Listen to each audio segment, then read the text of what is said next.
Hi everyone, welcome back to my lab and today's video, which is really my March favorites, but it's turning into like mid-April favorites. I don't know if you're subscribed to Tiff Jeff 069 or 069, but she posts her favorites pretty much in the middle of the month, end of the month, whenever she wants, so I'm gonna do the same thing. And I do have a few items to share with you, so if you're interested in seeing the products that I have been loving through March and just a little bit of April, then let's get started. So March was a month that kind of got away from me, but then again, so was February and January before that, so time is flying. But we do have some good products that I've come across, and the first thing I wanted to mention is this Wet n Wild Mega Cushion Foundation. This one has SPF 15 and it's just a cushion foundation, and I really liked mine. I picked mine up in the wrong shade. I did a whole foundation wear test with this product, and when I picked up the original one, I picked up the wrong shade. So I have modified my shade selection and I am now shade 120, which is a natural beige, and it says medium neutral. And this is what the foundation looks like. It does come in a really nice cushion compact. There's a mirror inside. You do have a puff that some of you told me actually works really well to apply the product, but I've been enjoying it with my foundation brush so much that I haven't really used that. And it opens up here and it looks like mine is new, but it isn't. I just retained that little plastic coating because, again, in my foundation review, some of you recommended that I put that and leave that on there to have it live a little bit longer and not dry out. And so far it's been working really well. I just like how easy it is to apply the foundation, and I can dip my brush. I don't have to pump out into something else. It just dip right in there. It's really inexpensive. I was a fan of the L'Oreal Lumi Cushion Foundation, but that one is way more expensive. It's like 3 times the price of this one. So I thought that this was a more reasonably priced alternative, and it actually gives a really nice finish that I've been really enjoying. The only catch is that it doesn't come in a lot of shades. I think it's about 8. I will link my foundation review up in the cards if you want to check it out. I give you all the details there. Hopefully, if it gets very good reviews, they will consider expanding their shade range, because I think it's a really good product if you have dry skin. I think if you have oily skin, this would break down like immediately on you. So definitely remember that my foundation recommendations are coming from a dry skin girl perspective. Next on the list is another complexion product, and this one is from Hourglass, and this is the Ambient Lighting Powder in the shade Radiant Light. And I've actually had this sitting in my collection for a little while, but I haven't used it. It's a beautiful brown compact, which is, I don't know, it's such a classy kind of color. And when you open it up, there is a mirror inside the compact, and this is what your powder looks like. I could swatch it, but it really wouldn't show up. It's just pretty much my skin tone. But the way I've been using this product is as a finishing powder, and when I'm done with my entire foundation, I've set my foundation, I've done everything else, I have started doing the buffing technique, which means I just take a little bit of this powder and I just blend it all over my face, and it's like a filter. It's a very nice Instagram filter for your face, and I find that it just blends out the products on my face really nicely. Like, for example, I'm not going to have a harsh line between highlighter, blush, bronzer, contour, whatever I'm doing that day. And then it also gives my skin a very nice luminosity, which I appreciate because, again, I'm a dry skin type and I prefer luminous finish complexion, and so this really helps. This one is in the shade Radiant Light. I want to try some of the others. I don't know why I chose this one over some of the others, but this is one of the darker ones. I have a couple of palettes from Hourglass that has a couple of more finishing powders like this, and I definitely want to try some others, but in the meantime, I'm loving Radiant Light.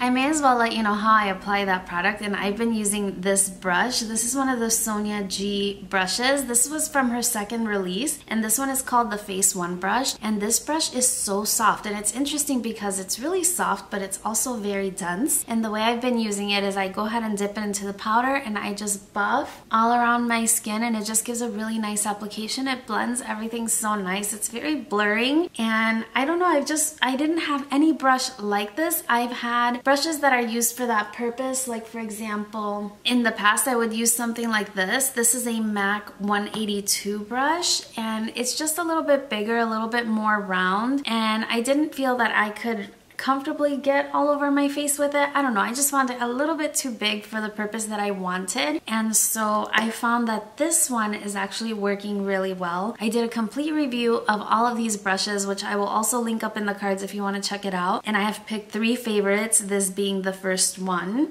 The next one is this one. This is the Soniaji Builder 2 brush. Oh my goodness, this brush. It's interesting because it's like a shader brush. It's a packing brush. And what I really like about it is, number one, it's very versatile. So it'll pick up cream and powder products. These white-haired ones from her line will do that, and just picks up shadows that normally wouldn't pick up and transfer to the eye. I've been using this with the Natasha Denona Tropic palette, so you will definitely see it in action in that video. And I've been using it ever since to just pack shimmer shadows or any kind of shadow on my lid, and it works so well for packing product. It's a really, really good brush. It kind of reminds me of the MAC 239 in its shape, but it's a lot bigger. It also has, it comes to a taper at the top, so it's a very fine point at the top as well, which I just find really interesting. It's just a really good packing brush, and I've been really enjoying it, so I definitely recommend this one. And the other one is kind of like its little sister.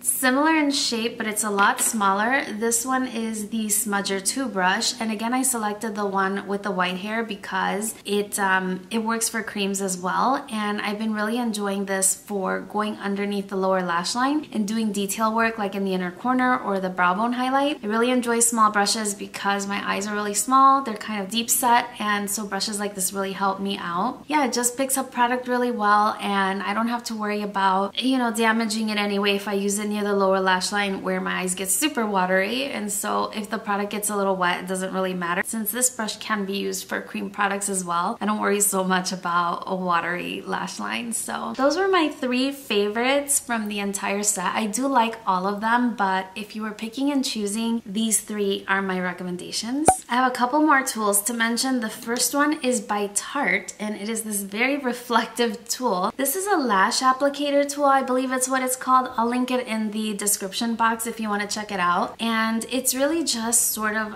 like a holder for false lashes. And what I like about it is that it has a curve. It's hard to show it to you because it's so reflective, but it is curved. Put it on your lashes, it sort of matches the curvature of my eye. It also serves to pinch my natural lash with the false lash as well. And I don't pinch my eyelid, which sometimes I do when I use tweezers, because I know you can use tweezers for this, but I'm just finding this so much more useful. And then also they're narrow, so you can really move the lash and place it right where you want it. I don't know, I've really been enjoying this one. Now I know that it's by Tarte, and Tarte is kind of in trouble with a lot of people, myself included. I just...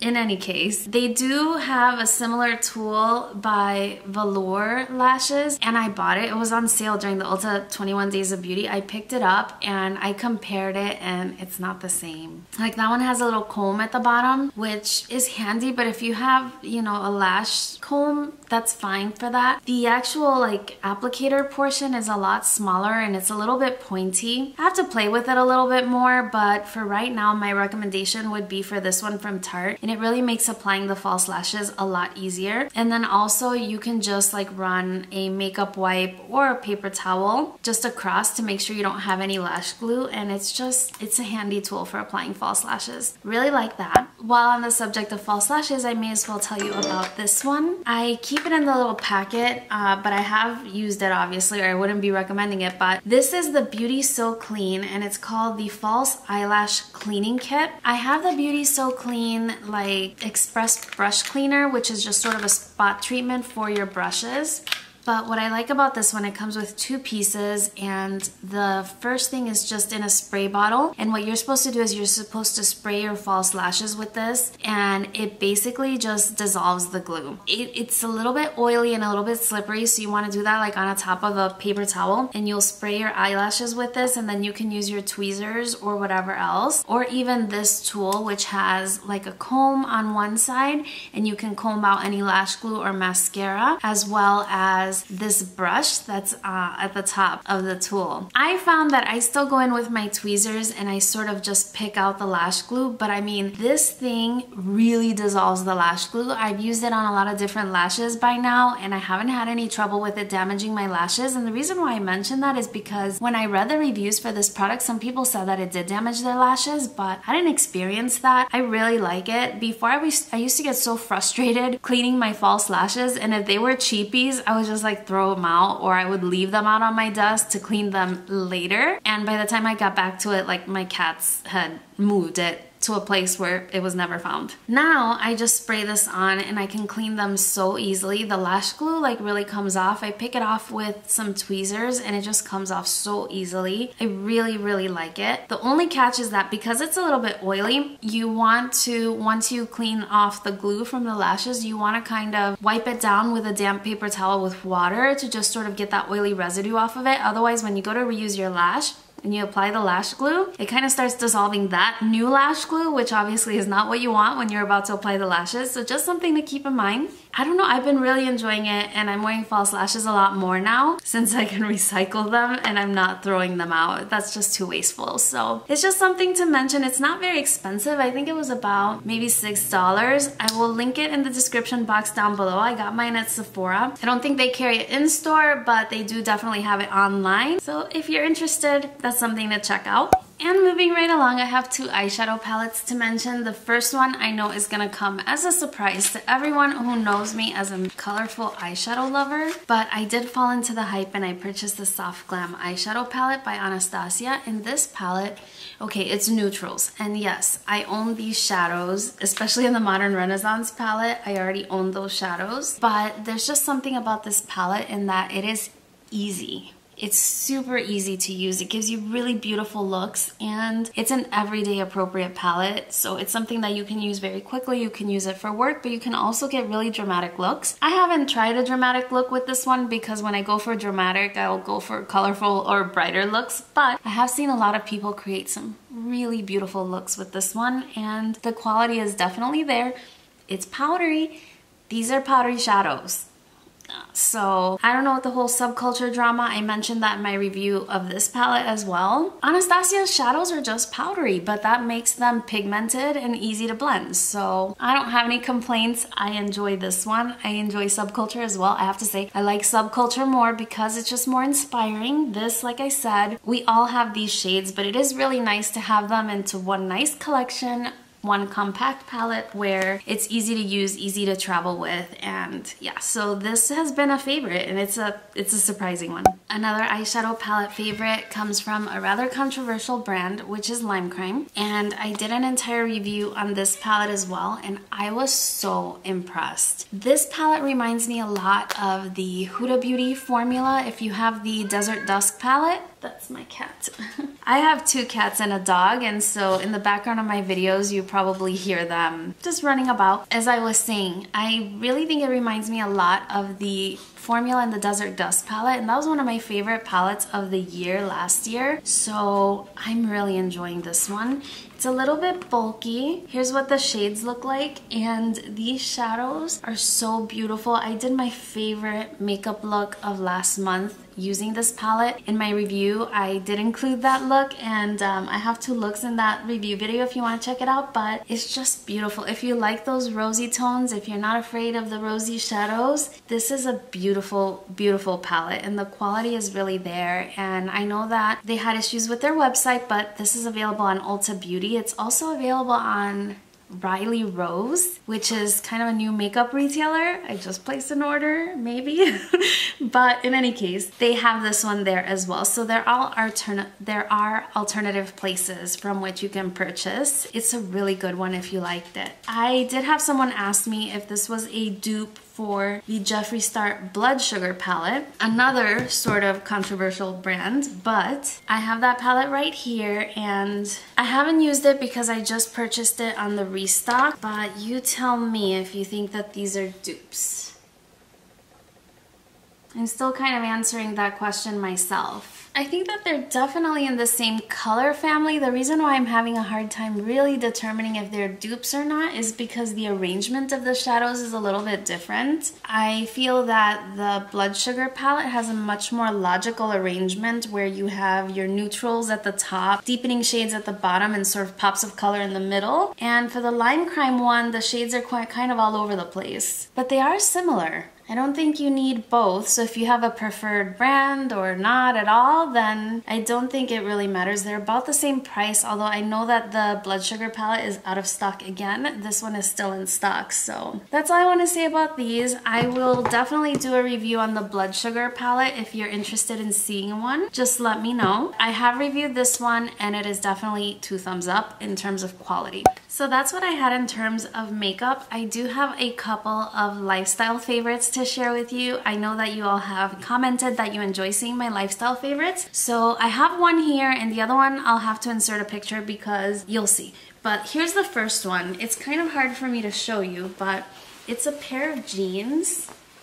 And these are gray ones, but they also come in blue, and these are a pair of jeans that I found at Target. They are Denizen, I don't know if that's how you pronounce it, but Denizen from Levi's. And the reason why I love these jeans is because they look like jeans. They even have like a zipper detail on the leg and it's a narrow ankle. They're really fitted. But the reason why I like these jeans, if you notice, there's no button. This drawstring is just decorative. It doesn't really pull on the waistband, but the waistband is 100% elastic. There's no zipper. You literally just pull these up like leggings. They're called the jogger jeans, and like I said, I found them at Target. I think they're like $30, but I love these because I lecture for a living. I'm a professor and we can be casual at work. I used to not be casual at work, but I don't know, lately I have been, and so I will wear jeans to work and I'll just wear it with like a loose sweater and like some pretty shoes, and it dresses it up a little bit. But these are so comfortable and you cannot see that they're not really jeans, and they are like totally stretchy throughout the entire pant, and it's just super comfy. And I actually first bought them for my daughter because I saw them in store and they only had her size, and they look so cute and she loves comfy clothes, so I got them for her. And I see her wearing them and she looks so cute. They fit so nicely because they're stretchy. They're just super flattering, and they come in junior sizes. So I got mine in a size 9. They're like odd numbers because they're junior sizes, and she has hers in a 7. I can wear hers because they're so stretchy, but they're not as flattering as if I purchased the bigger size. And so when I ordered them, I did go with the larger size. I wanted to share these with you because I think they're comfy and I think they're cute. And the last thing that I wanted to mention, I'll insert a photo of it right here. It's a pillowcase. I've mentioned on my channel tons of times how I struggle with my hair. My hair is so fine. When I was sleeping, I would notice that when I would wake up, there were like pieces of my hair on my pillow, like broken pieces from tossing and turning. And I'm like, that is not okay. I'm trying to protect my hair and I don't like to sleep with my hair tied up. So I noticed that they have these satin pillowcases, and I purchased mine on Ulta Beauty, and I have since found a couple more at like Marshall's or Ross or something like that. And I just have my one pillow that I use to sleep. It's not pretty. It's just white satin. I'm sure they come in the other colors, but mine is just white, and it just creates a slippery surface, so when you lay down, your hair just slides. And I've noticed that that breakage has been really eliminated, and so I've really been enjoying that pillowcase. And like I said, I've since seen it at Ross or Marshall's, and I picked up another one in like a king size to fit my other pillow. I don't know, I just think if you struggle with fine hair and breakage, that would be something to consider because I think it really helps. Also, it keeps your head sort of cool at night, so you don't have to worry about sweating or anything like that, because if I get sweaty, my hair gets frizzy. It's just like an automatic. So that helps as well. Prolong the time between washes, so I don't have to wash my hair that frequently, and then heat style and all the whole 9 yards. So I will definitely link that down below. They have really fancy ones on Sephora, but they're a lot more expensive. They're like $50, and the one that I got was like 10. So Ulta Beauty wins again. In any case, I hope you enjoyed my favorites video. That's everything that I have for the month of March and 10 days of April or so. If you did enjoy the favorites video, please don't forget to give this video a thumbs up and share it with your friends. It really helps my channel. Otherwise, that's all I have for you today. I hope you're having a wonderful day. Please make sure and let me know what you have been loving for the month of March and a little bit of April in the comment section down below, as I always love to know. And with the VIB sale coming up, I may need to add to my list. Thank you for watching, and I will see you again very soon on my next video. Bye-bye.